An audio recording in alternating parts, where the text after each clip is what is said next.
দক্ষিণ আমেরিকার আকাশে আবারও জ্বলে উঠল পুরনো আগুন। আর্জেন্টিনা অনূর্ধ্ব 17 বনাম ব্রাজিল অনূর্ধ্ব 17, কিন্তু এই গল্পের নায়ক একটাই, আর সেটি ব্রাজিল।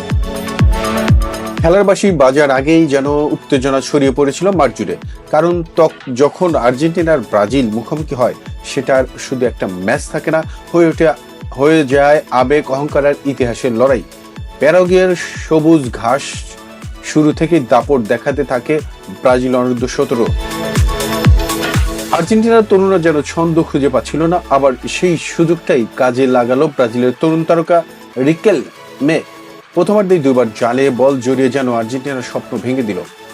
দ্বিতীয়ার্ধে আর্জেন্টিনার চেষ্টা করেছিল ঘুরে দাঁড়াতে, কিন্তু আক্রমণ কিছু আশা, কিন্তু শেষটা হলো আরো কঠিন। ম্যাচের একদম শেষ দিকে এদুয়ার্দো গোল করে ব্যবধান বাড়িয়ে দেন 3-0-তে।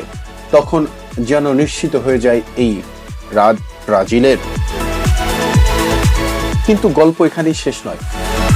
শেষ বাঁশি বাজার পর হঠাৎই মাঠের আবহাওয়া বদলে যায়। হঠাৎ ক্ষোভ আর উত্তেজনা একসাথে বিস্ফোরিত হয়। দুই দলের খেলোয়াড়রা জড়িয়ে পড়ে হাতাহাতিতে, ঠেলাঠেলি, চিৎকার, মুহূর্তেই মাঠ রণক্ষেত্র।